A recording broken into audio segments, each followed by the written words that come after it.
Fala pessoal, tudo bem? Está começando mais um podcast, O Legado, um podcast patrocinado pela RV4 Investimentos. Este é um quadro que a gente traz pessoas que construíram valor na vida delas. E quando a gente fala de valor, a gente não fala somente de dinheiro aqui na RV4. A gente entendeu, né, que o real valor ou patrimônio sólido que as pessoas acabam conquistando ao longo da sua vida é quando de fato elas conseguem impactar, né, vidas de uma forma extremamente positiva. E hoje estou com a minha co-host aqui, Mônica Gimenez, que é uma assessora aqui dentro da RV4. Tá há uns 2 anos aqui, tá Sim. voando, né, Mônica? Tá tendo grandes resultados, parabéns, né? Obrigada. E quando eu falei que você poderia ser, né, uma das hosts aqui para a gente poder entrevistar alguém aqui nesse quadro, você falou, putz, tem uma pessoa muito bacana que precisa vir Sim, aqui, né? E então queria que você também apresentasse essa pessoa, então. com toda certeza. Bom, pessoal, então hoje a gente está aqui com a doutora Maria Helena. Eu falo que ela é minha doutora. Graças a Deus, né? A Maria Helena, ela é médica, nutróloga e que tem uma vida, uma história linda, né, para contar e compartilhar. E logo quando o Anselmo falou, Mônica, né, poxa vida, será que teria essa pessoa para você trazer? Foi a primeira pessoa que eu pensei.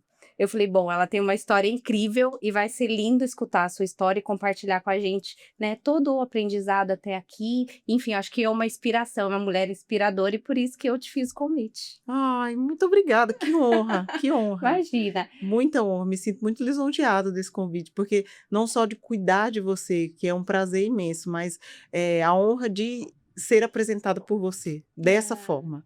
Isso vale demais para mim. Eu agradeço o convite, você Obrigada. também, Anselmo, Imagina, é e um vai ser prazer pra demais. gente. Legal. Vai ser incrível. Bom, e eu vou deixar então, né, nada melhor do que ela se apresentar, se apresente para nós, por gentileza. Com o maior prazer. Eu sou Maria Helena, né? Eu gosto de me apresentar dizendo que eu sou filha, mãe, cristã, esposa do Vinícius e mãe do Miguel, com muita honra. E dentro dos meus papéis, a minha profissão é o meu relato de caso maior, é o meu case de sucesso, é a minha profissão, mas ela não aconteceria sem antes eu ter sido o que eu fui no passado, ou ser mãe, ser filha. Então, hoje eu trabalho com a medicina no passado como um sacerdócio, mas hoje como escolha diária. Eu amo o que eu faço com o maior prazer. Eu gosto de cuidar, de servir também e ter essa proximidade com o paciente, olhando ele não só como uma doença ou como um paciente, mas como uma história que precisa ser cuidada e prevenida, para que ele não passe por todos esses processos de doença que é muito comum de ver. Então, essa é a minha paixão, é cuidar e prevenir para que outras coisas ruins eles não sintam, que foi o que eu vivi na pele lá no passado. Perfeito. Bom, vamos ter bastante história, né? Então, Tem. antes de tudo, né, eu sempre gosto por isso de voltar um pouquinho atrás, né, na história da própria pessoa e tudo mais, entender um pouquinho das origens dela. Você nasceu e cresceu no sertão do Piauí, é isso mesmo? Tal? Você poderia falar como é que era esse ambiente que você viveu nessa sua infância e tudo mais? Ah, sim, claro. Eu nasci numa cidade que chama São Julião. Poucas pessoas conhecem, mas fica Uhum. bem no sertão nordestino, no centro-leste do Piauí, né? Uhum. Bem na fronteira com o Ceará e com o Pernambuco. Meus pais eram de lá e eu nasci, tenho mais 6 irmãos, Nossa, três, três de mãe e pai e 4 que são da primeira família do meu pai.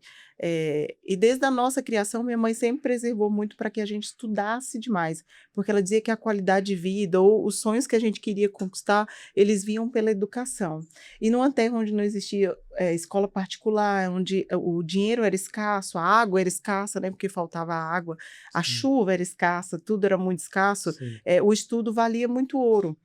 Então, meu pai sempre se esforçou muito para que a gente estudasse, mas infelizmente meu pai faleceu quando a gente ainda era criança. Uhum. E quando ele faleceu, nesse período, no dia da morte dele, ele pediu que eu fizesse medicina. Ele pediu para as pessoas ao redor que me fizessem médica, que ajudassem a ser. E ele já sabia que eu queria, porque eu Legal. sempre fui uma pessoa de estudar muito. Eu venho de uma família que não só preservava por isso, mas já nasceram com um avanço maior. Meu irmão mais velho é superdotado e minha irmã mais nova tem altas habilidades e eu fiquei ali no meio campo tentando me esforçar, Hum. mas eu e meu irmão fomos para a área da saúde e minha irmã para matemática, finanças e hoje trabalho em grandes bancos, mas eu tinha que sair dessa barreira dos dois serem muito bons, então, comparativamente, eu também tinha que ser muito boa, mesmo com esforço, mas ele pediu que eu fizesse medicina, e como eu era boa na escola, todo mundo acreditava que eu ia fazer medicina mesmo. Sim. Mas quando meu pai morreu, ficou um pouco inviável, porque daí a gente não tinha o dinheiro,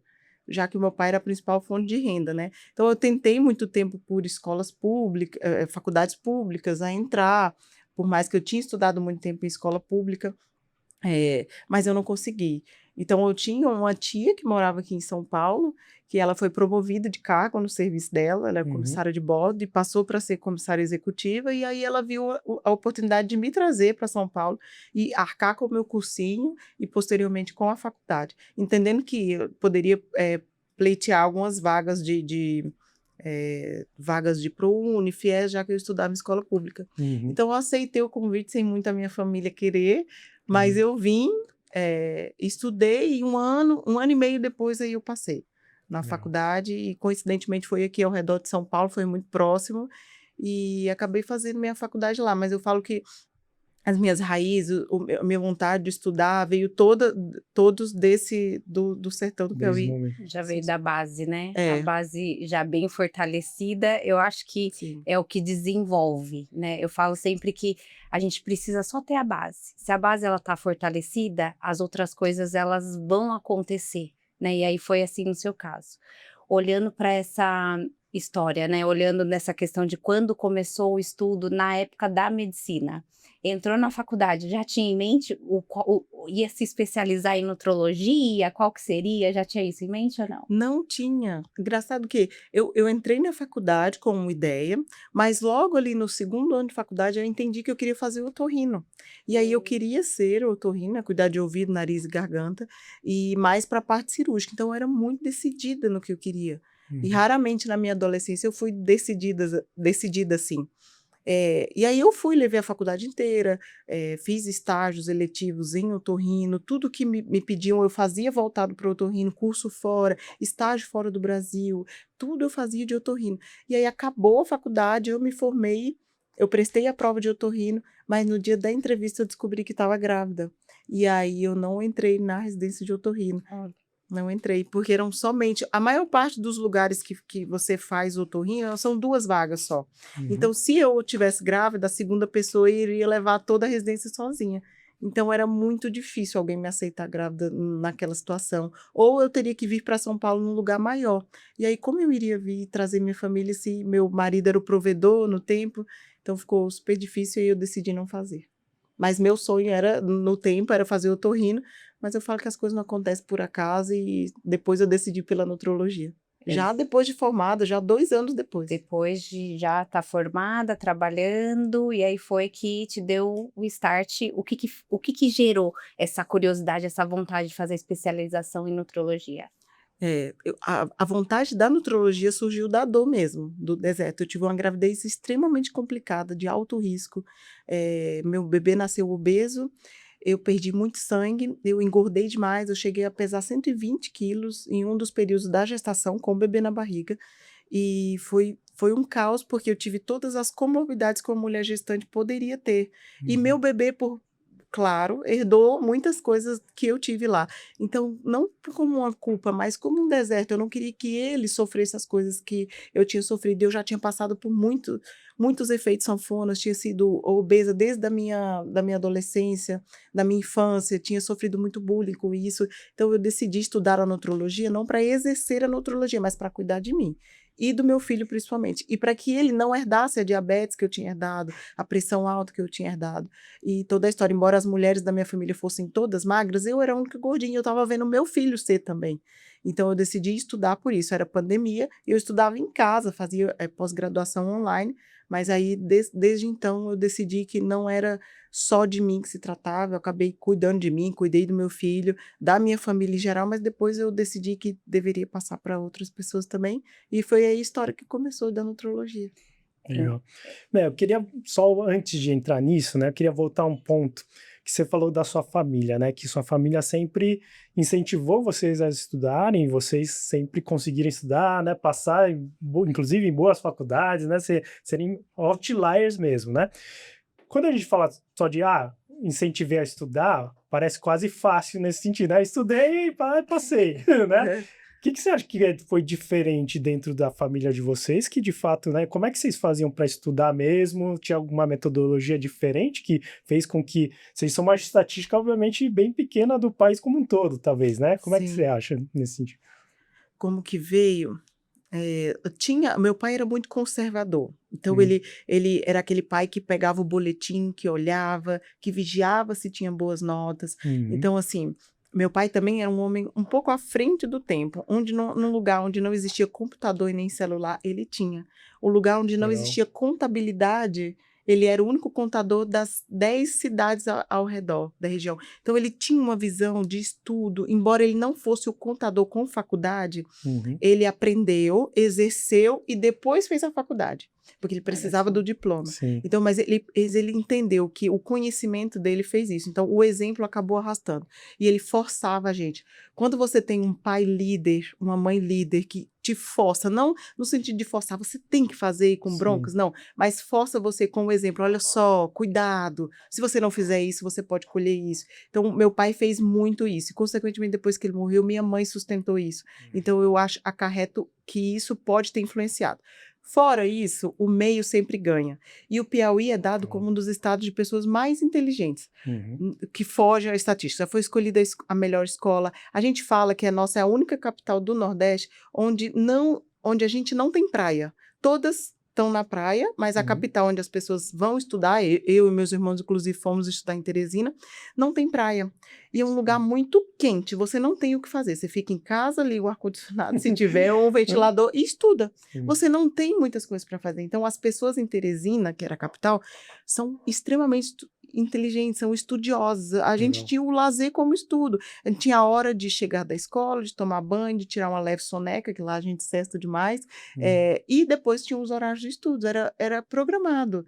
E tinha o horário de parar, o horário de jantar, o horário de passear, se fosse o sábado, domingo. Então, tudo era muito rotineiro para a gente. Legal. O horário de sair, porque você não saía ao meio-dia na rua num lugar que era um deserto, de tão calor. Uhum. Então, esse ambiente moldou a gente a ser assim. Acho que a Show. rotina em casa, Entendi. o lugar que a gente veio, a gente não tinha tanto lazer no sentido shopping, passeios, festas, era o estudar. Num lugar quente, que as pessoas Sim. faziam isso com rotina, então acho que isso contribuiu também. Perfeito, legal. E aí, você falou um pouquinho, né, dessa vinda, então, para São Paulo a partir daí para poder prestar o vestibular e tudo mais, né? Quando a gente fala de medicina, a gente sabe que as mensalidades ali nesse sentido são bastante altas, né? Mesmo talvez com o ProUni, né, tal, com o FIES, eu acho que ainda mesmo assim pesava. Ainda assim, como é que foi essa decisão de falar, cara, vou encarar mesmo? Como é que a sua tia talvez, né, pensou nesse sentido? Eu falo que foi um desafio para ela. Ela não imaginava na bolsa que ela estava investindo ali, né? Mas hoje eu falo que eu agradeço. Hoje eu sei que eu estou onde eu estou por ela, porque ela foi talvez, claro, a minha mãe, mas ela foi a única pessoa que acreditou em mim de olhos fechados, sem esperar nada em troca, porque eu acredito e sei que ela nunca esperou nada em troca, ela só queria me ver bem, porque no passado eu já tinha feito isso com ela, mas ela queria também fazer por mim. Então, eu penso que ela não mediu esforços quanto ao dinheiro. Sim. Claro, eu vim para São Paulo, eu sabia exatamente o cursinho que eu queria, porque eu já pesquisava. Uhum. Eu vim antes, fiz uma prova de bolsa, que aí você fazia e você conseguia um desconto na mensalidade do cursinho, que não era barato. Então, eu vim antes, fiz essa bolsa e eu ganhei, se eu não me engano, quase 50% de desconto na mensalidade. E a minha tia se comprometeu a pagar os demais, já que a minha mãe não conseguia. E aí, eu só fazia faculdades que fossem públicas. Eu fiz 12 vestibulares. Dos 12, eu recebi não em todos. Mas eram todas de faculdade pública, porque era o que eu poderia passar. Sim. E aí, como a minha tia era comissária de bordo, ela me dava as passagens aéreas free para várias capitais do Brasil. Então, eu voei do Rio Grande do Norte para o Rio Grande do Sul para fazer esses vestibulares. Eu ia, fazia, voltava para São Paulo. Sim. E aí, eu não passei em nenhuma dessas públicas. E aí, a gente fechou o ano e ela falou assim, você quer tentar mais? Eu voltei para o Piauí, depois em janeiro do ano seguinte. Ela falou, você quer tentar mais? Eu falei, minha mãe não quer mais que eu tente. E eu posso fazer engenharia, eu posso fazer química, porque a minha nota dá. Ela, mas não é isso que você quer. você sabe o que você quer, o que todo mundo quis por você também. Então, eu acho que vale. Você quer mais meio ano? Eu custeio para você fazer. E embora dessa vez minha mãe não quisesse, aí eu quis, porque eu já tinha me apegado demais a ela, a viver aqui. Eu sabia que eu queria fazer faculdade aqui, Uhum. não queria mais voltar para o meio de lá. Eu entendi aqui como uma mentalidade, um estilo de vida diferente. E aí ela falou, eu te pago mais meio. Só que nisso, a gente foi descobrindo que existia formas de entrar numa faculdade que não fosse pública, particular, e com financiamento do FIES ou do ProUni, com bolsas do governo, Uhum. que o fato de eu não ter pai e mãe com um salário mínimo ajudaria. Então, eu fiz 2 vestibulares de 2 faculdades, e o primeiro que eu fiz, que era particular, eu passei. E aí Uhum. já me aceitaram com o FIES. Ela Bom, custeou algumas das mensalidades iniciais, mas depois o FIES reembolsou. Então, eu fiz toda a faculdade gratuita e eu pago depois que eu formei. E hoje sim, eu venho quase finalizando o pagamento das faculdades. que bom. Foi eu que paguei, hoje eu que pago a faculdade, mas Hum, ela acreditou sem ver e pagou sim, as primeiras parcelas. Foi show de uma bola. pessoa que te deu ali um impulso, né, de Sim, qualquer forma, e pôde te trazer orientação, né, porque eu acho que muitas vezes desistir é fácil, né? Desistir é, é a primeira opção de você falar assim, poxa vida, tá difícil. Bom, eu acho que já deu. Mas ter aquela pessoa que tá do seu lado e te puxa e fala, não, vamos lá, vamos tentar mais um pouquinho. Isso é importante. E aí eu acho que trazendo até hoje, né, para nutrologia, é o que eu enxergo olhando as pessoas que para você emagrecer é um processo difícil, precisa da disciplina, precisa ter alguém muitas vezes ali do seu lado que te puxa e fala: "Vem aqui, esse é o caminho. Vamos lá, tô com você", né? E de acreditar, e que aí entra naquela conversa que a gente estava tendo aqui anteriormente de falar sobre a questão da da confiança, confiança, né? é verdade. E aí a doutora falou um ponto sobre a questão, né, da escolha do curso, nutrologia, fazer, otorrino, né, Sim. ou ser otorrina, enfim. E aí eu quero trazer a doutora que é uma mulher de muita fé, que eu sei, né, onde que você acredita ali que nesse meio do caminho estava o propósito de Deus? Eu falo, eu acredito que o maior propósito de Deus para minha vida era o meu casamento e o meu filho. Então ele interrompeu o maior sonho que seria a otorrino, a parte cirúrgica ali, porque eu queria viver dentro de um hospital fazendo cirurgias Uhum. na parte da otorrina, e ele falou: aqui não é o caminho. O caminho é olhar para o seu filho, olhar para dentro do seu casamento e resguardar ali o ambiente. Então eu falo que Deus fecha uma porta, mas para abrir outras muito mais grandiosas. A gente às vezes não entende. No dia eu chorava. Passei uma semana chorando quando eu descobri que eu estava grávida, porque eu liguei o fato da gestação ao fato de não poder fazer a minha residência, que era o que eu queria. E todo mundo alimentava isso, falava assim: poxa, como uma mulher grávida vai fazer uma residência de otorrino, que são mínimas vagas? E aí eu falava assim: mas eu estudei a faculdade inteira para isso, não condiz. Eu posso, eu consigo passar. Se eu não passar agora, eu passo o ano que vem.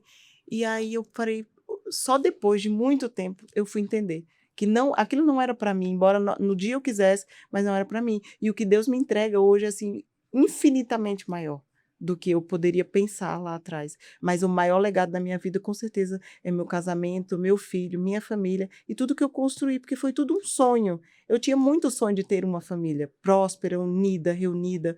Eu tinha perdido meu pai muito cedo, mas eu nunca tive aquela família de sentar à mesa, de amor, de aconchego, de abraço. Nunca fui abandonada. Eu agradeço porque eu sempre recebi muito além do que a maioria das pessoas recebem, mas eu queria mais, eu queria eu fazer a minha família, sabe? Hum. E isso para mim vale mais do que para qualquer prêmio. Eu sempre falo que eu preciso estar muito bem em casa para exercer muito bem a minha profissão lá dentro da clínica. E as minhas funcionárias até percebem quando os dias não estão bons, a clínica tende a não ir tão bem também, Uhum. né, nos meus atendimentos. Porque esse acolhimento, essa entrega, essa segurança que o paciente sente, ele sente por você, porque humanamente é Uhum. você e ele. Então você tem que estar bem. É, então eu preciso estar bem sempre. E Sim. estando bem em casa, tudo o resto funciona. Acredito que é isso. Deus queria algo maior, Ele ainda quer algo maior de mim. Com certeza. É. Você Mas assim, quando você estava prestando vestibular, né, aí você teve ali 12 tentativas, né, família inteira na expectativa de você passar, né, se tornar médica. Como é que você lidou com tudo isso daí? Com a possíveis falhas nesse sentido, né, e ainda assim a galera esperando, gente apostando em você incondicionalmente. Como é que você lidou com isso? Olha, fácil não foi, bem difícil, porque eu era uma pessoa que me importava demais com o que o outro estava pensando de mim. Hum, E isso é comum de acontecer, né? A gente sim. trabalha, ainda mais porque tinha uma pessoa custeando os meus estudos, mas quem custeava os meus estudos era quem menos me cobrava, quem menos me colocava pressão. Mas eu lembro que a minha irmã uma vez olhou para mim e disse, como você leva 12 tapas na cara e ainda quer prosseguir? Uhum, Eu não aguentaria isso. Aí eu sim. falei, mas eu sei onde eu quero chegar. E eu sei também que está muito próximo. Faltou só isso. Se faltou só isso, da próxima vai dar certo. Então, Sim. assim, foi muito os mínimos. Eu falo que não. Quando a gente começa algo, desistir no meio do caminho é não chegar. Você já tem a certeza de que não vai chegar. Mas Uhum, quando você finaliza e entende que você deu o seu máximo, porque eu também poderia ter tentado, tentado, tentado e não dado o meu máximo, poderia não ter dado certo, mas sempre que eu ia fazer alguma coisa, eu dava o meu máximo. Então, eu entendo que quando você dá o seu máximo, as coisas elas acontecem. Não sim. tem como não acontecer. Embora pudesse demorar um tempo, mas elas iam acontecer. Eu me importava muito, acho que hoje eu tenho essa maturidade de não mais me importar com o que as pessoas pensam. Claro, quem está ali comigo entende a minha dor ou as minhas passagens, óbvio que eu me importo com elas, mas não ligaria muito para o que as pessoas pensam sobre mim. Eu acho que você tem que ir. Se você acredita e também você sabe que está dando o seu melhor, você tem que ir. Uhum, E uma hora você vai ser finish, você vai finalizar e vai acontecer. E se não acontecer, é porque não era para você. E aí novas portas vão se abrir e um dia você entende por que não era. legal. E essa clareza, né, que você tem hoje, talvez, da onde que vem essa clareza, então, tipo, para você saber se você realmente deu o máximo ou não, o que que dentro de você diz? Para a pessoa saber se ela tá persistindo ou se de repente ela tá sendo teimosa. Insistindo. É, É uma Ah, linha tênue. é, é uma linha Boa, muito muito fina. fina. Mas, ó, essa amiga minha sabe de onde vem, né? Sei. Sabe? Ela sabe de onde vem. Tem uma vozinha lá dentro que não pode ser confundida com a voz do seu coração ou a voz de quem vem lá de cima. Sim. Mas tem uma vozinha ali, bem no fundo, que fala para você: vai, vai. E tem outra que diz: isso é coisa da sua cabeça. Mas você tem que ser muito ouvido aberto para discernir que voz é essa. Eu Perfeito. falo que é uma jornada. Hoje eu tenho clareza até nas minhas palavras, na hora que eu vou me expressar, que antes eu não tinha. Quando eu vim morar em São Paulo, eu não falava, eu apenas gesticulava. Eu não falava, minha tia é prova disso. Eu não falava pelo meu sotaque, porque eu tinha acabado de sair do sertão. Então, como que eu chegava na capital paulista com um monte de jovens, porque eram adolescentes, extremamente rico, porque era o cursinho mais caro da cidade, e eu abria a boca e eles falavam, nossa, ela tem sotaque. Nossa, olha o sotaque dela. Então, não que eu tinha vergonha do meu sotaque, mas eu não queria ficar escutando aquelas críticas, sabe? Sim. Então, eu não falava muito. Mas hoje esse discernimento veio de pessoas que eu encontrei durante a minha trajetória, e essas pessoas foram me ajudando a me moldar e entender quem eu queria ser.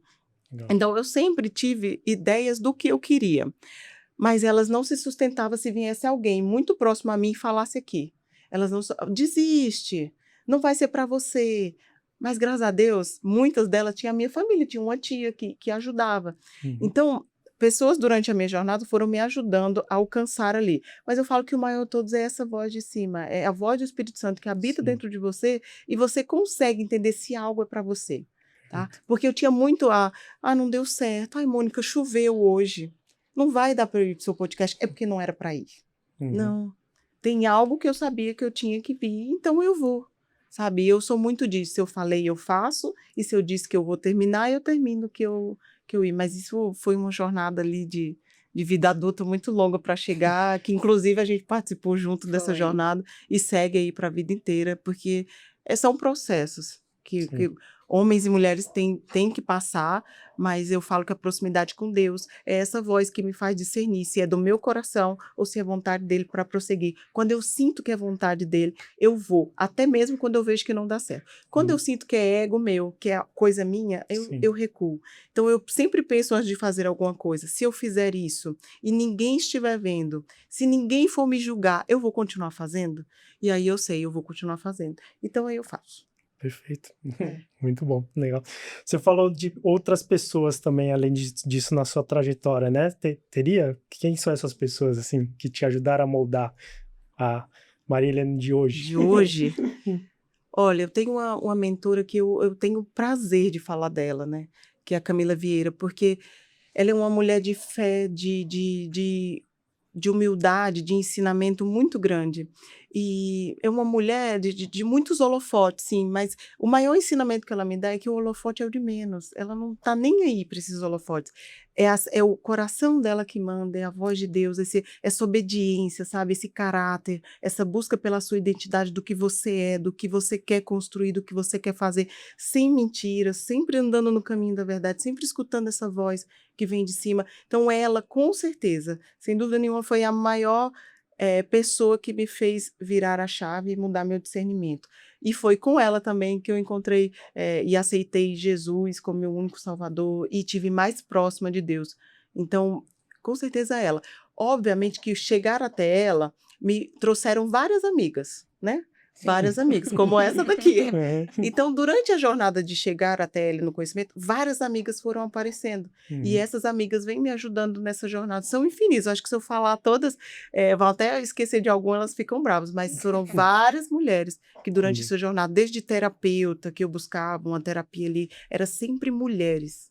Sabe, sempre, raramente era um homem, eram várias mulheres que me apareceram. E eu lembro que foi uma vez que eu estava no fim do meu casamento, a gente estava quase se divorciando, depois de eu ter passado por um processo de aborto, e eu me pus de joelho em casa, eu falei, Deus, coloca mulheres, põe mulheres, eu quero ser amiga de mulheres que me façam levantar, que eu consiga ver a vida de outro jeito, porque eu estava vendo tudo enlevado, traição, divórcio, ruína dentro de casa, questão financeira arruinada, e eu falava, eu preciso de mulheres, e aí foram aparecendo. E toda vez que aparecia uma mulher, eu entendia, e aí eu via se servia para mim e ia. Então, foram muitas mulheres, mas eu acho que essa trouxe a primeira, e aí várias outras foram surgindo depois dela. Legal. Mônica, você pode até falar um pouquinho das mulheres da RV4, né? Que você... Sim. Como é que é a RV4 aqui também? Acho que Olha, já que ela tocou nesse ponto, acho que seria legal, né? boa. Hoje nós temos aqui um quadro de mulheres, né, dentro do escritório e a gente, inclusive, temos a cada mês a gente tem uma reunião junto com a Jéssica, que é a nossa terapeuta, né, esposa do Sim. queridíssimo Anselmo. Ai, que maravilha! Você tava combinado, né? Essa não foi combinada. E a gente tem essa reunião, né? Então a Jéssica vem para fazer com a gente uma sessão. Então é um momento que a gente fica descontraído junto com as meninas. E o nosso escritório hoje, basicamente, 40% de mulheres, Sim, né? quase 50 já. Quase 50. É. E olhando para o mercado financeiro, isso é bem interessante, porque normalmente são muitos homens, né? Então a gente tem aqui um grupo de mulheres bem reunido, bem fortalecido também, e eu faço do mesmo pensamento, que a gente precisa ter mulheres, né? E uma ajudar a outra, uma apoiar a outra, e que na verdade não é uma competição, né? É uma inspiração de você ter uma mulher ali e falar, poxa vida, olha a história dela. E nisso você vai compartilhando a sua também e a gente vai se fortalecendo. Porque muitas vezes, né, a gente às vezes pensa, poxa vida, eu tô aqui, tô sozinha, a minha história, meu Deus, é alguma situação de vida que você compartilhando com uma amiga, você se fortalece para falar, bom, isso que eu tô vivendo, outra já viveu, ela tem uma experiência para trocar comigo e a gente vai se fortalecendo. Eu acho Ela já que passou por isso, ela já lidou e ela já tá bem, então eu vou vai lidar dar bem tudo também. certo. E obviamente com discernimento, clareza, né, de Deus, que eu também faço do mesmo pensamento, que uma coisa que eu peço para Deus todos os dias, eu preciso ter discernimento e sabedoria. É só isso.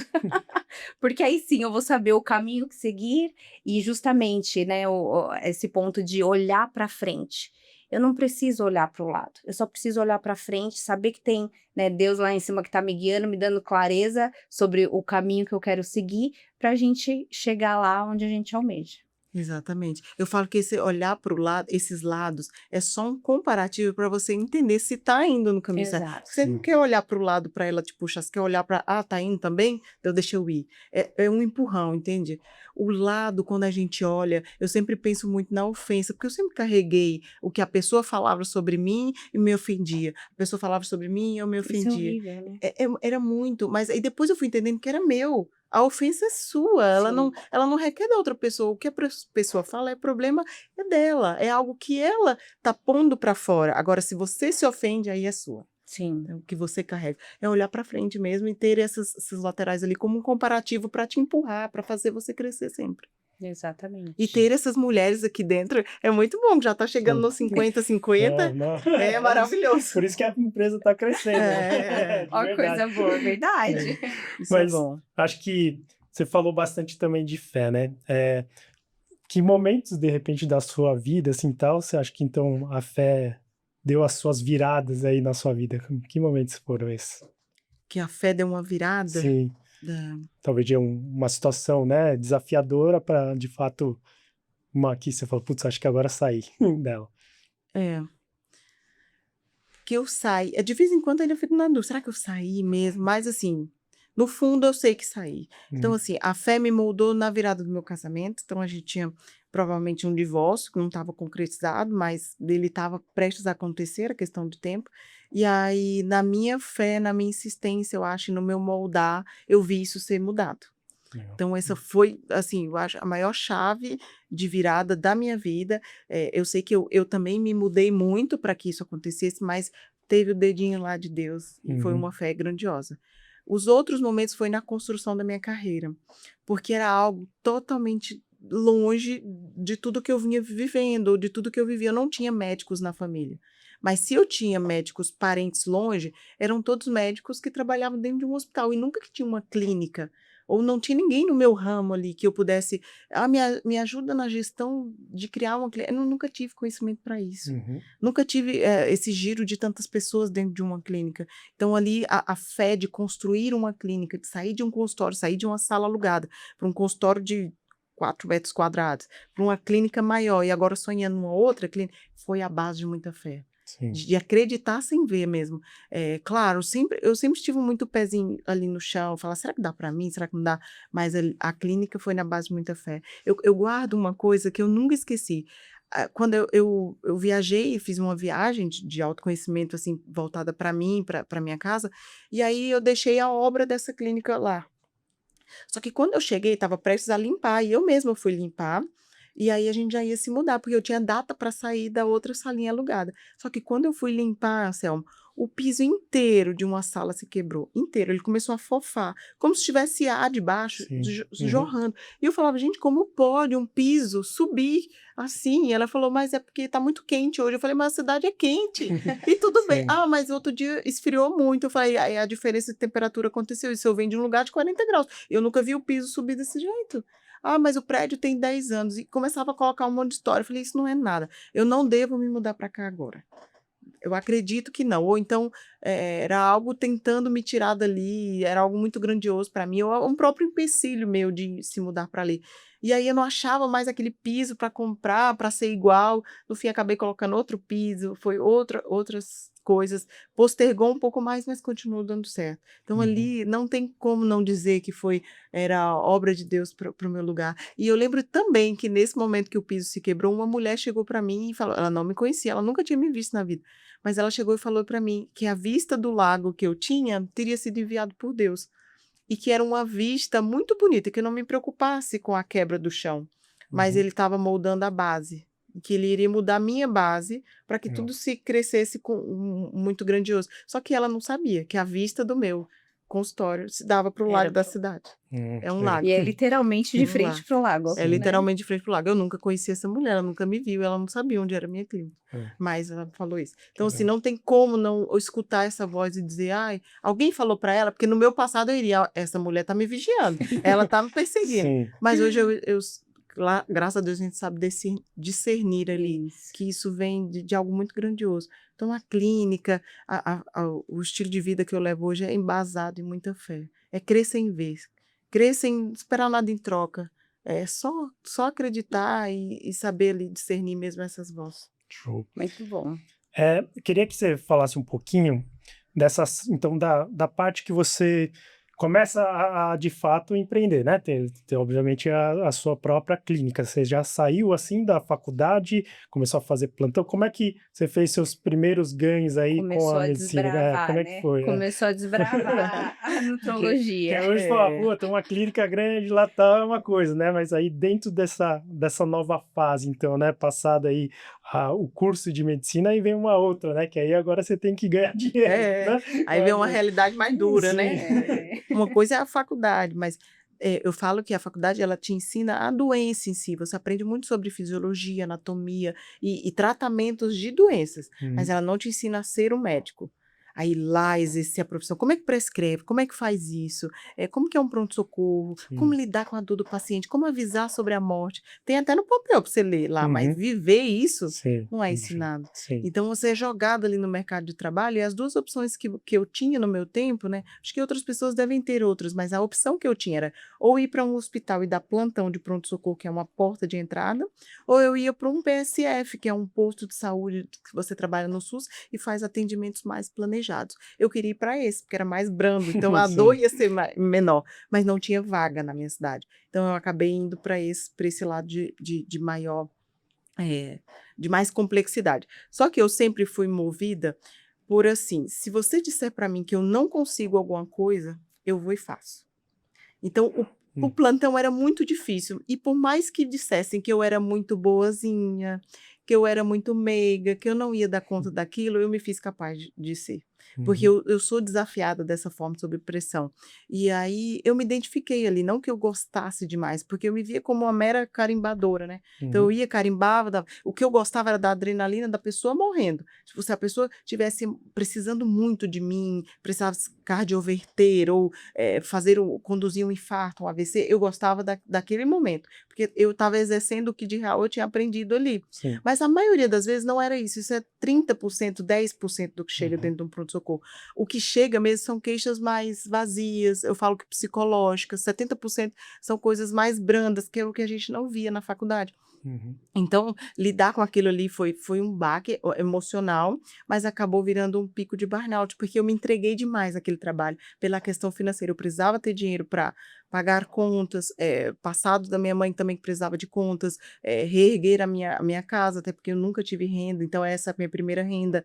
E aí eu precisava trabalhar. Então, o médico, quanto mais trabalha, mais ganha, Sim. mas você vende a sua hora, né? Sim. Então, ali, eu me via há 60 horas, 72 horas dentro de um hospital. Ela- Mas eu era solteira, né? Tinha um namorado, então não tinha um Era filho, uma outro casa. cenário, né? Era um outro cenário.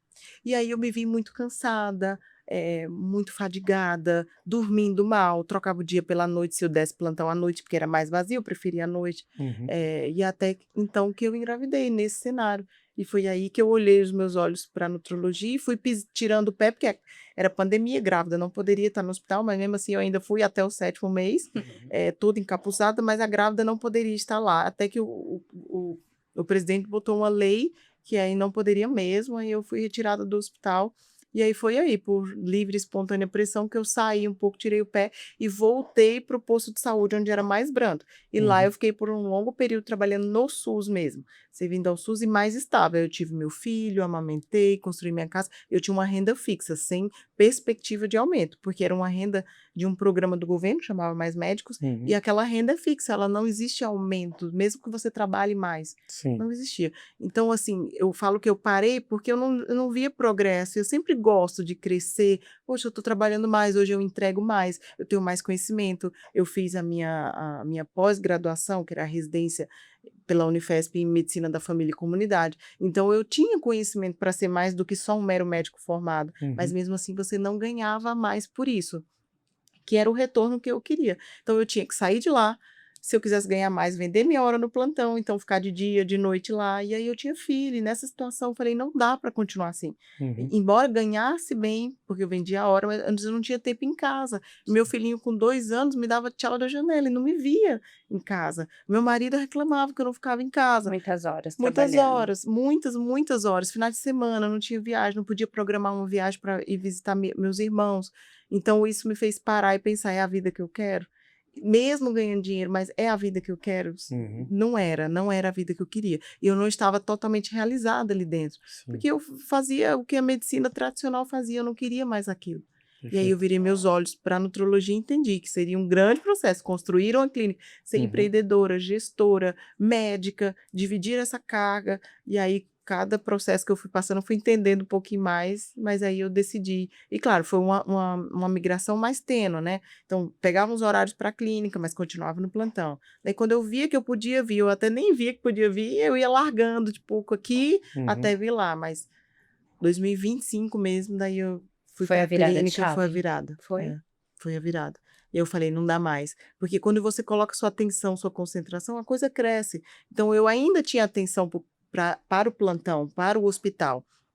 Mas aí ficava uma atenção dividida, porque eu queria estar aqui, onde era o meu maior sonho, embora não fosse minha maior renda. Minha maior renda era o hospital. Mas eu queria estar aqui. Então, eu falei, se eu voltar para lá, me dedicar, talvez diminuir meus custos para conseguir ficar ali, vai ser melhor. E aí eu fui fazendo essa migração, em 2025 aí eu consegui. Legal. Toda a atenção lá na clínica, graças Entendi. a Deus. Show. Você falou um pouquinho do nascimento do seu filho, né, com algumas comorbidades, veio então de uma certa forma, dessa intensidade que você colocou, né, porque você precisava, né, obviamente, tal, ganhar dinheiro, fazer os plantões e tal, isso teve, de uma certa forma, esse outro contraponto, né, nesse sentido com a sua saúde, e aí você falou que quando seu filho nasce, você de fato olha para aquilo e resolve mudar, casa exatamente nesse ponto? Exatamente. Então. Eu lembro que a minha ginecologista falou ainda, tá tudo bem, isso está acontecendo com você porque você é CRM positivo. Isso quer dizer que eu sou médica. Então, o fato de eu ser médica estava fazendo eu passar por tudo aquilo. Porque eu vinha de uma rotina muito puxada. Eu ia dar o plantão no tempo do Covid, mas com meias elásticas de compressão na perna, porque era uma perna extremamente inchada. E a minha ginecologista falava, para de trabalhar, para de trabalhar. Eu falei, mas eu sou uma PJ. Como eu vou parar de trabalhar? Quem vai me sustentar 6 meses para eu amamentar? Meu sonho é amamentar o bebê. Eu quero que ele tenha, que ele amamente. E aí ela falava, você tem que parar de trabalhar, ou então diminui a carga. Mas era difícil conseguir cargas menores que 12 horas de um plantão, né? Sempre eram 12 horas. E aí eu ia tentando tirar o pé do freio, mas aquele momento, a gravidez dentro de um hospital, as cargas horárias extensas, noite sem dormir, porque o sono é muito importante. Isso fez contribuir para eu ter uma gestação com alto peso e alto risco, consequentemente. E aí meu filho acabou por herança herdando tudo que eu trouxe do meio externo para ele, uma má alimentação, as noites e as doenças que eu já tinha na infância, que era a asma e a tipagem sanguínea também, isso acabou por exacerbar durante a gravidez, que já era de mais alto risco. Mas foi esse ponto de virada também, né? Nesse Sim. sentido, né? Acho que veio ele para te salvar também mesmo. Acho que o filho, ele é transformador, né? Acho que é uma grande virada de chave também, porque quando nasce uma criança, né? E aí você fala, e aí falando por mim, mãe, você fala, meu Deus, e agora? Eu preciso cuidar dessa criança, e o que eu vou fazer agora, né? E aí você começa a talvez a olhar mais para dentro, para você, e falar, poxa vida, eu preciso entregar o meu melhor. E aí a doutora falou sobre esse ponto da amamentação, né? É um ponto muito relevante, acho que para todas as mulheres, porque de fato é uma fase, um momento muito delicado. E como que foi para a doutora, diante de todos esses acontecimentos, ali nesse momento, tendo que amamentar, né, querendo ficar mais com o filho, mas também com essa carga horária puxada de trabalho, e ainda querendo trabalhar também, como que foi? Foi bem difícil, mas antes de conseguir, nos últimos finalmente que eu estava grávida, que eu não aguentava mais aquela pressão do plantão, eu queria naquele momento ser uma CLT. Eu falei, cara, eu não quero ser uma PJ, porque se eu parar de trabalhar, eu não vou ganhar. Nesse momento, eu queria ser uma CLT. Falei, poxa, se eu fosse uma CLT, eu ia ter 6 meses de amamentação, 6 meses cuidando do meu filho. Isso seria tão bom para mim. E aí eu parei e pensei, e foi exatamente nesse período que eu entrei no programa Mais Médicos, que não é exatamente um CLT, mas é uma bolsa de estudos que você recebe um valor e você tem os benefícios do CLT.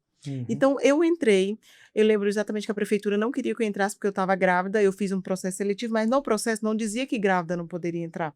Eu peguei o edital, a prefeitura da cidade não quis que eu entrasse porque eu estava grávida e logo eu iria sair. Eu falei, olha, é o direito de qualquer mulher, como eu estou grávida, qualquer mulher que está entrando aqui pode ficar grávida a qualquer momento. Mas eu consegui entrar. E aí, como era pandemia também, o governo deu 6 meses de livre para você, só que eu não recebia até então. Então, por isso que eu posterguei os meus trabalhos, eu segurei os meus trabalhos para eu fazer uma renda e ficar os 6 meses. Mas eu tive direito aos 6 meses com retorno ao trabalho depois, sem ser demitida. E aí, durante esses 6 meses, eu me dediquei ao máximo ao meu filho. Só eu cuidava, eu estudava com vigor. Então, ele foi um bebê, foi uma gestação de muito alto risco. Eu sangrei demais, tive que fazer transfusão sanguínea, quase foi para UTI, porque foi uma pré-eclâmpsia com bolsa rompida, todas essas coisas que mulher não quer passar, mas que dentro da medicina é de alto risco. Sim. Então, a gente foi para casa e eu entendia que agora o que que eu vou fazer? Era primeiro filho, primeira gestação, mas eu tinha um desejo de amamentar, porque falava assim: "Poxa, se você amamenta, seu filho é mais saudável". E aí eu queria fazer esse processo de amamentação e ia ter 6 meses em casa com ele. Então eu fui me moldando ali dentro daquele momento da maternidade para me entregar o máximo para ele. A questão que mais me doía era amamentar e sangrar, né, porque você amamenta, Sim. mas corta muito. E o não dormir do meu filho, porque eu já vinha de não dormir de plantão. Então eu queria dormir, mas o bebê não dorme, o bebê não Eu sei. dormia. E um menininho que queria mamar direto, né. E meu marido, minha sogra, que moram comigo, né, nesse período, eles também queriam dormir, todo mundo queria dormir, né. E aí enquanto eu amamentava ele, eu colocava uns cursos que eu baixava na internet e um foninho de ouvido para ele obviamente não acordar. Aprendia que a luz muito branda, um barulhinho, de ruído branco também Muito branco. auxiliava, e ali eu ia estudando o sono. Sim. Eu estudava quais horários colocar, quando chamar, que rede, eu ficar muito próxima dele, não causava vício, mas postergava o sono dele. Você conseguia induzir o sono do bebê para ele ter um sono mais profundo, que virava a cada 20 minutos, nossa 40 e 45, mas o dele virava em 20 minutos. Mas se ele fizesse esse despertar longe de mim, ele ia despertar e não dormir de novo, e eu queria que ele tivesse um sono. Então eu ficava estudando como amamentar, como fazer ele dormir bem, que comidas dá para ele, e tudo isso eu fazia durante esses 6 meses. Então foi muito bom para mim. Meu filho hoje é uma bênção, eu falo, graças a Deus, mas ele sempre teve muita rotina, ele sempre foi muito isso, eu prezava pelo sono, pela amamentação, pelo banho e pela rotina. Tipo, o banho tem que ser esse horário, porque ele vai entender que é hora dele tomar um banho, amamentar e dormir. E aí eu criava o fato dele ele aprender a dormir a noite inteira ali. Então foi grandioso demais. Acho que hoje eu consigo até dar aula de sono para bebê, Sim. de tanto que eu estudava. Ó, que coisa boa, já vamos ter um candidato. Eu vou. Já. Em breve, em breve. Aham. Depois a Jéssica conversa com vocês. Passo altas dicas, tá até o curso lá ainda Legal. baixado. Não, isso é ouro. Isso é ouro. Ser mãe foi com certeza o maior desafio da minha vida, porque eu achei que até então era ter perdido meu pai, muito jovem. Depois, numa família humilde e aquela situação ali do monte de filho e para onde eu ia, insegurança da minha mãe, do que fazer, como estudar, para onde estudar, que faculdade fazer, né? Aí virou instabilidade. Depois a faculdade tinha sido meu maior desafio. Naquela linha do tempo, a faculdade ocupava um Sim. bom pedaço, porque foi uma faculdade desafiadora também. Aí, quando eu enxerguei a maternidade, eu falei, agora é. Esse é de verdade. Agora é Eu não de sabia de verdade. nada. Não sabia de nada. E até então não encontrei nenhum outro desafio maior do que a própria maternidade. Então, assim, quem quer ser mãe, isso não é um desestímulo, é o estímulo para que todas sejam mãe, porque eu acho que ser mãe é uma bênção, mas estejam desafiados a ser pelo outro, é ser sem esperar nada em troca. Porque você ama com toda intensidade, você se entrega com toda intensidade para você criar e educar o seu filho, que é essa a nossa função, mas entendendo que depois ele vai pegar as coisinhas dele e vai para fora. Então você cria sem esperar nada em troca, você ama sem esperar nada em troca. Isso é bonito demais, isso é grandioso demais, é honroso, sabe? É coragem, você entregar, mesmo todos os desafios, porque a gente educa errando mesmo, é nosso, mas você saber que você está criando ali para o mundo e entregando a melhor semente sua para o mundo. É muito bom ser mãe, muito bom. A gente vai plantando, né? Vai Sim. plantando a sementinha e a gente sabe que lá no futuro você vai olhar e vai falar assim: a maternidade me deu retorno, né? Porque é um Sim. filho. Eu vi até esses dias, inclusive, é um filho. Ele vai sair de casa, vai chegar essa fase, ele vai sair de casa, mas aí ele não vai ligar. E aí, às vezes, a mãe vai falar: poxa vida, meu filho, eu não vejo ele, mas é porque tá tudo bem.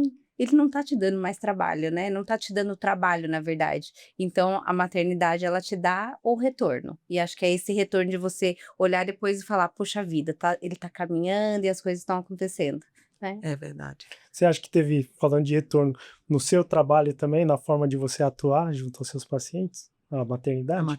Teve, com certeza. Porque hoje eu atendo na maioria, eu achava que era 90%, mas não é 70%, 60% mulheres. Essas mulheres no início, elas não me procuravam por eu ser a melhor médica, até porque eu nem era a melhor médica, eu nem sou a melhor médica, mas eles me procuravam pela minha história.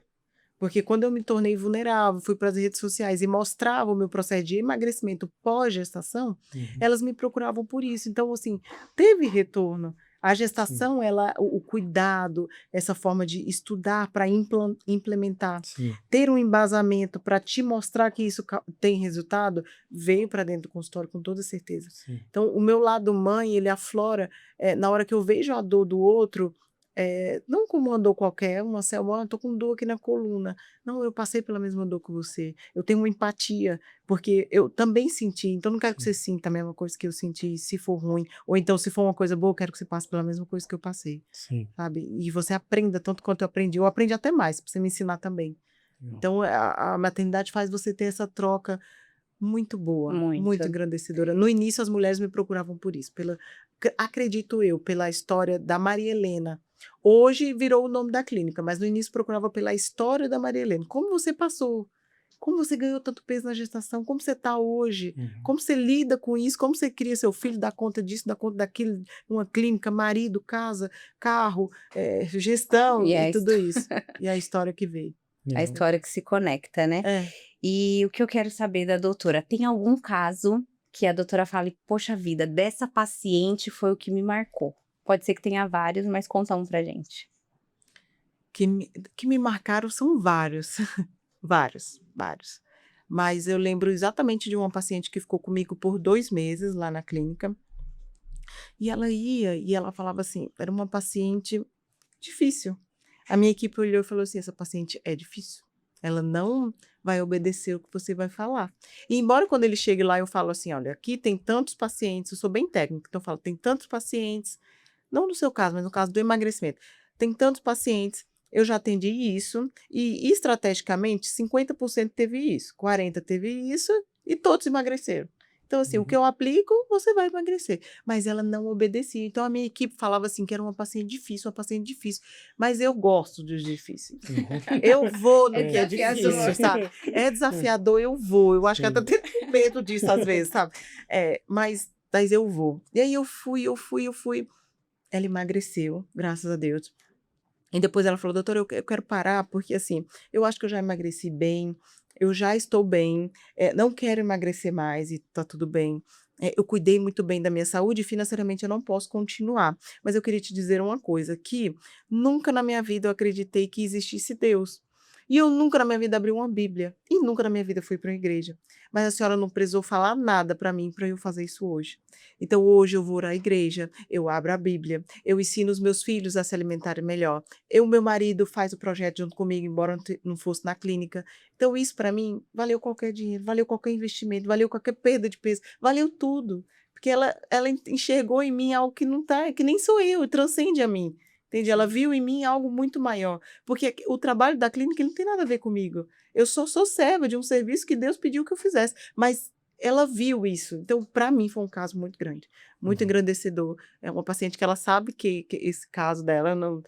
Ela sabe que eu estou falando aqui, ela vai saber que é ela, mas foi muito forte para mim. Eu lembro que eu me arrepiei no dia, eu falei, nossa, você entendeu tudo. E eu estou feliz que você vai de alta. Mas eu estou aqui, sempre que precisar, pode voltar. E ela foi, e hoje eu creio que ela está muito bem, graças a Deus. O que você acha que transforma a vida dos pacientes, né? Em questão à saúde, no final dos contos, sim.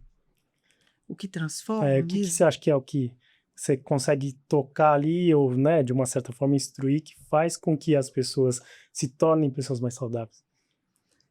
Eu acho que a virada de chave que ela acontece é quando ela entende que para ela ser saudável não é momentâneo, é um estilo de vida. Então você não vai lá e fica 2 meses, 3 meses, 6 meses, 1 ano e depois tchau, volta. Não, quando ela vira a chave na cabeça e entende, opa, isso é um estilo de vida. O que a doutora passa para mim é a forma que eu devo viver a minha vida inteira.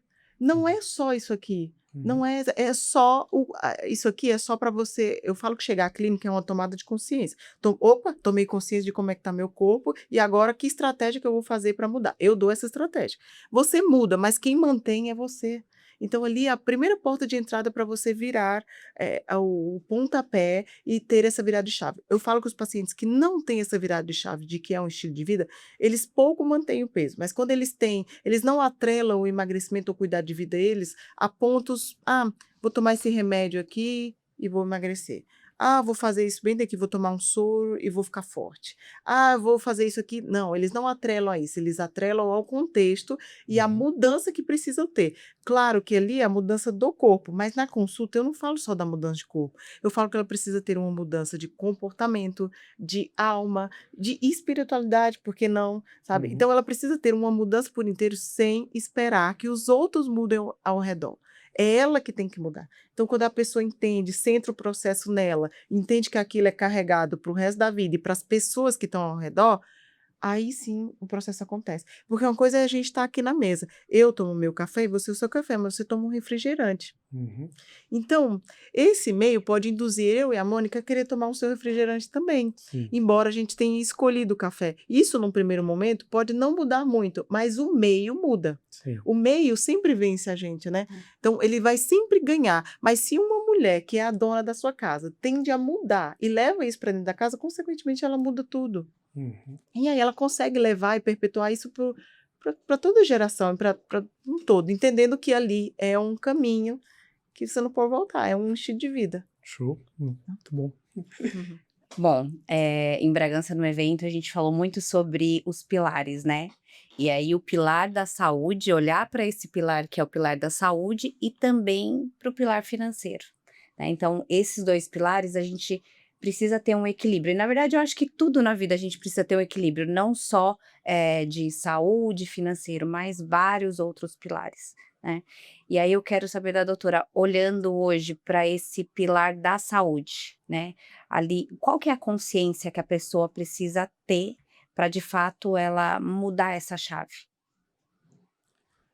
A primeira consciência que eu acredito que ela tem que ter é onde ela está. Assim, como está a minha saúde hoje? Que é o foco da primeira consulta. Quando ela vai marcar a primeira consulta, é como está a minha saúde hoje. Porque eu não tenho como traçar um projeto se ela não sabe onde ela está. Então, primeiro, como está?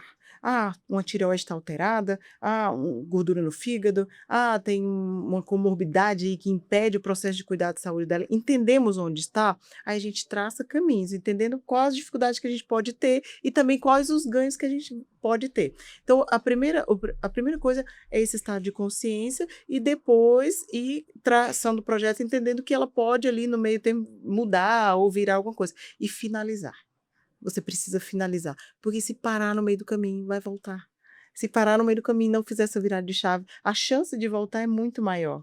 Tá? E por mais que não seja com o melhor tratamento, por mais que não seja com a melhor medicação, com a melhor tecnologia, ela só precisa ir, entendendo que às vezes vai ter algumas drogas, alguns medicamentos que faz ela ir mais rápido, mas sempre tem alguma outra chance que a gente vai usar que não é tão rápido assim, mas que dá. E aí ela entende que ela precisa chegar lá e finalizar o processo dela para que ela colha o total dos benefícios. E aí ela vai ter a segunda consciência lá, que é agora eu cheguei. E agora o que eu faço com isso? Que aí a gente entra na manutenção, que é agora eu cheguei, como que eu mantenho isso? Que eu sempre deixo para uma segunda, uma terceira avaliação, uma quarta até, porque a pessoa precisa entender só lá na frente que existe agora a fase mais difícil, ao meu ponto de vista. Legal. Legal. E falando nisso, se conecta muito com o financeiro do que a gente, né, faz todos os dias também com os nossos clientes, que é de trazer onde você está, você tem consciência e aonde você quer chegar.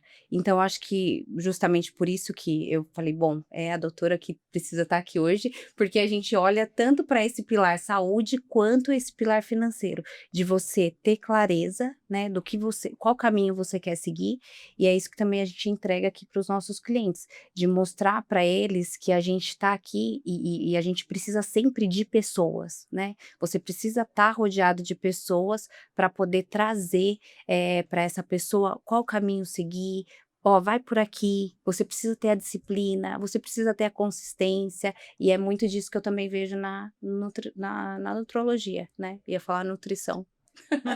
Que Que andam bom, juntas também, né. A nutrologia não é que é uma dúvida da maior parte das pessoas. A nutrição é diferente da nutrologia? Não, é um médico e um nutricionista. Hum. Um está mais adaptado a formular o seu plano alimentar e o outro está mais formulado a olhar para a sua parte interna, metabólica, hormonal, medicamentosa. O que eu posso, dentro da minha contribuição médica, fazer para fazer você melhorar. O nutricionista prescreve o plano alimentar arquitetado nas miúças, sabe, no peso, para dizer o que que é melhor para você. Então as 2 se casam demais, sim, e que precisa da da disciplina, disciplina, né? sempre Se para não construir tiver, ali. as coisas não acontecem. Exatamente isso. Verdade. Bom, a gente tá indo para os finalmente, doutora, mas assim, daquela sala alugadinha, né, uma sala pequena até uma clínica hoje que você tem, né, o que que você acha que fez com que você chegasse até esse ponto? Acho que esse é uma pergunta que eu queria fazer. O segundo, o que faz então a pessoa também sustentar o sucesso no seu dia a dia? Que talvez esteja, né, me corrija se estiver errado, mas que também tem um pouco a ver com a pessoa sustentar um peso, um lifestyle mais saudável. Você acha que tem alguma coisa a ver? Mas antes, como é que você chegou, né? E daí, como é que você acha que você sustenta o seu sucesso? Eu acho que como eu cheguei, foram conhecimentos que eu fui adquirindo que eu não tinha. Então, lá no consultório pequenininho, eu era uma Maria Helena com uma mentalidade. E eu Uhum. nem sabia que eu tinha que saber determinado conhecimento. Então, de acordo com que eu fui amadurecendo algumas áreas, eu fui adquirindo alguns conhecimentos que aí me fizeram querer sempre. E essa força de sempre querer crescer. Então, sempre fui ambiciosa, né, de Uhum. querer sempre crescer, não às custas dos outros, mas eu queria crescer em mim. Então, essa ambição de ir para um lugar maior e tendo conhecimento de que era possível ir para lá, foi o que me fez ir para os grandes e, claro, muita fé em Deus e acreditar que ele vai dar certo Legal. com bom relacionamento. Agora, manter, eu acredito que para você chegar numa mesa, você mostra a sua primeira aparência, né? Então, vai o seu conhecimento, a primeira fala. Mas para você manter, você tem que ter um bom relacionamento. Então, o bom relacionamento, a boa relação entre pessoas é o que me faz manter o que eu tenho hoje. Uhum. Porque, assim, já peguei muitos, já tive muitos, e espero que ainda vá ter muitos feedbacks negativos e muitos pacientes difíceis, porque são eles que me fazem ter um melhor relacionamento. Então, assim, chega 45 dias, sexta semana, sétima semana de tratamento, doutora, quero desistir. Ah, não, não, não, nossa, passando muito mal, ou então não está dando certo, perdi o prazer de comer. Como pode perder o prazer de comer? Não quero mais. E ali é muito relacionamento, é muita conversa. Olha, senta Uhum. aqui, vamos entender. Por que ter prazer na comida, somente na comida e não em outro prazer? Foi até uma conversa que eu tive hoje com a paciente. Por que o prazer no sorvete e não no momento do sorvete, que é você, seu filho, seu pai e sua outra filha sentar e saborear aquele momento do sorvete e não o sorvete em si?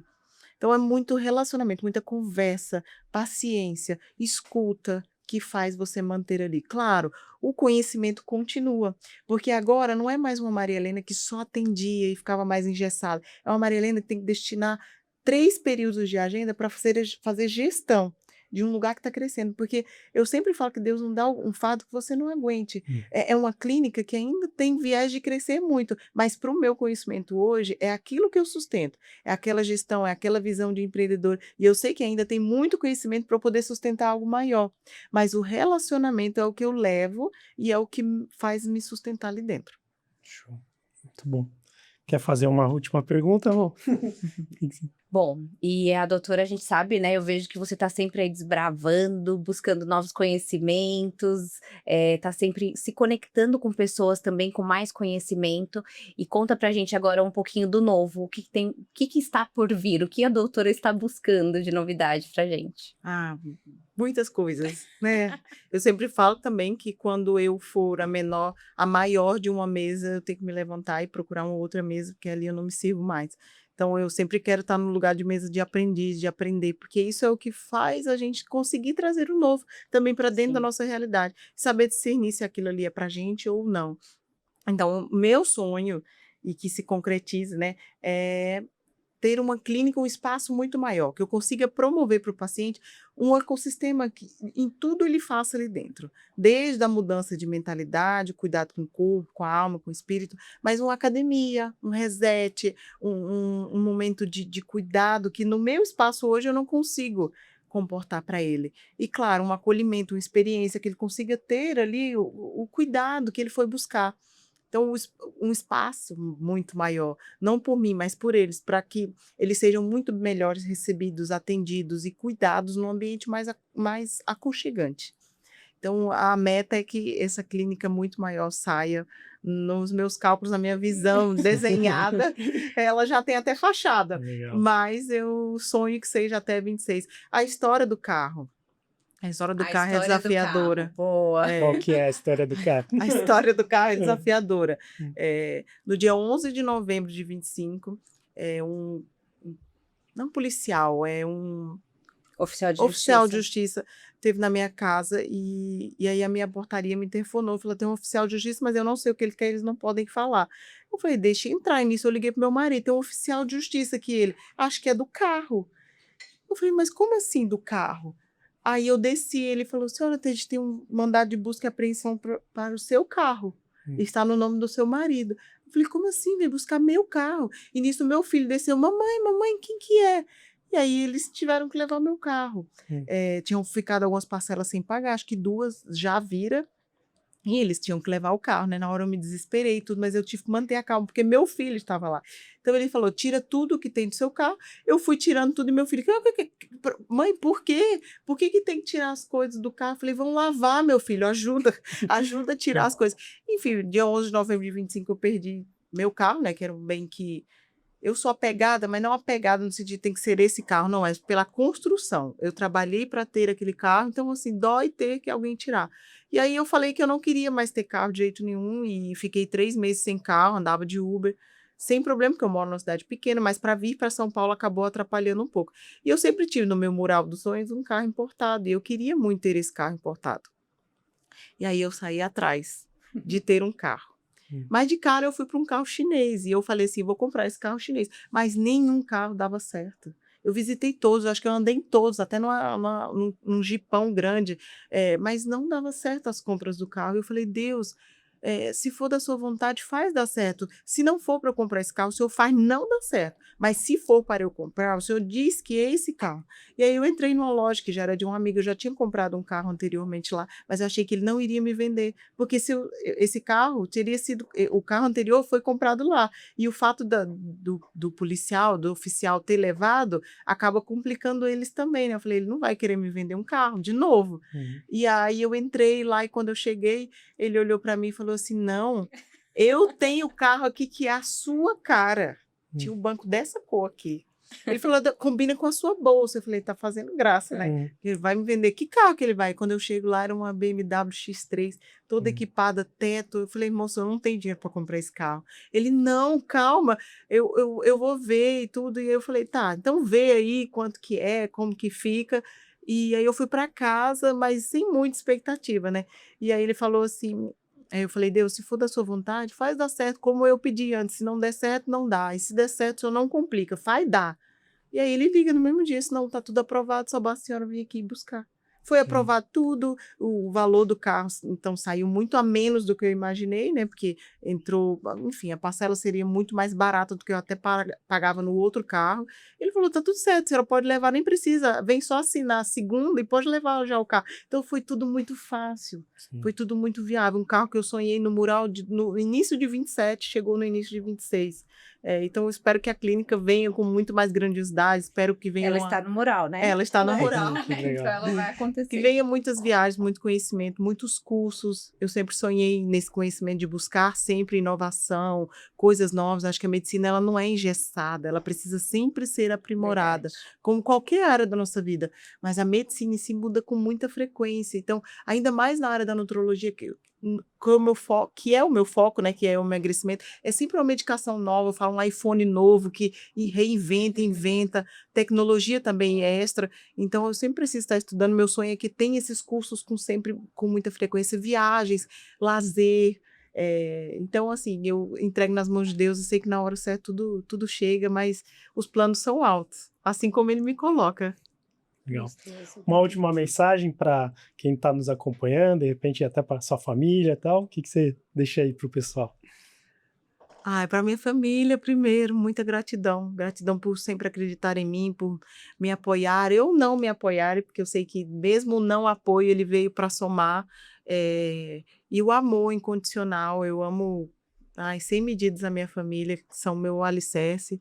E para os pacientes, e para quem também escuta isso, é que vocês tenham muita determinação, garra e coragem para fazer o que é determinado a fazer. Claro, sem verdade, ou sem mentira, sem caminhos tortuosos, mas tudo aquilo que você esteja determinado a fazer, vá, enfrenta, tenha coragem, tenha discernimento e terminem. Sempre termine o que você está destinado a fazer. Porque quando a gente é finish, a gente sempre colhe aquilo que a gente plantou. E quando você faz com amor, com entrega, com verdade, essa colheita, ela é muito prazerosa. E não porque você faz esperando essa colheita, mas porque você faz jogando boas sementes. Então não tem como essa colheita ser ruim, sabe? Ela sempre vem muito mais do que a gente espera. Então faça sem esperar nada em troca, mas façam, sejam determinados a querer crescer, a avançar, porque coisas boas vão surgindo nesse meio do caminho. Então minha maior mensagem é essa. Perfeito. Muito bom. Bom, quero te agradecer. Nós queremos agradecer, na verdade, por topar, né, e participar desse quadro com a gente. É inspirador ver a história da doutora, toda a determinação, né, desde o início, como tudo começou. E que você mostra, né, ser uma mulher de fé, uma mulher muito determinada e que sempre está ali fortalecida e que mostra ter uma força gigantesca aí interna. É inspirador ter você comigo. E que eu acho que no fundo tudo se conecta, né? Na verdade, assim, todos os pilares eles se conectam. Então a gente hoje falou sobre saúde, né? É um dos pilares, e aí quando a gente fala de pilar, a gente está olhando família, a gente está olhando financeiro, e que a gente precisa fazer esses pilares eles caminharem juntos, né? Eles estarem juntos. E que no fim a gente acaba deixando um legado. Né? Eu acho que cada um de nós temos um legado. Sim. E acho que o bate-papo era mais para a gente trazer um pouco sobre você, falar sobre você pra gente. Eu sinto muita honra dentro de mim, muito agradecimento pelo convite, porque embora para mim, como eu falei, fosse difícil falar sobre a minha realidade como uma forma de não quero que isso seja uma forma de expor o ego, eu quero que isso seja como se fosse uma inspiração, que as pessoas vejam esse relato de caso e que elas cresçam com isso, falassem, se ela conseguiu, eu também consigo. Então eu me sinto muito honrada em receber esse convite e foi muito prazeroso, ainda mais vindo de vocês, que eu já tinha uma relação, ainda mais vindo de uma empresa grande em investimentos, que sempre foi uma dor na minha vida. Eu falo que a nossa vida ela é uma roda e ela precisa rodar, né? Então são várias áreas da vida que precisam, e elas estão interligadas, mas elas precisam em união andar juntas. Não tem como a sua saúde física está maravilhosa, mas a saúde financeira lá embaixo, porque uma hora ou outra isso vai bater. Então elas precisam estar em forma de harmonia, andando junto, e não tem como separar. É sempre um prazer poder contar a minha história, mas um prazer maior é poder contribuir para outras pessoas se inspirarem e também conseguirem ter uma vida mais próspera em todas as áreas da vida. É isso, É isso. obrigada. Obrigado, tenho certeza que você com certeza vai inspirar aqui todos que estão nos vendo, né? E, portanto, né, quem se inspirou, quem gostou, dá lá sua curtida, compartilha com as pessoas que você gosta, né? E até uma próxima. Obrigado, tá? Eu que Até, agradeço. obrigada.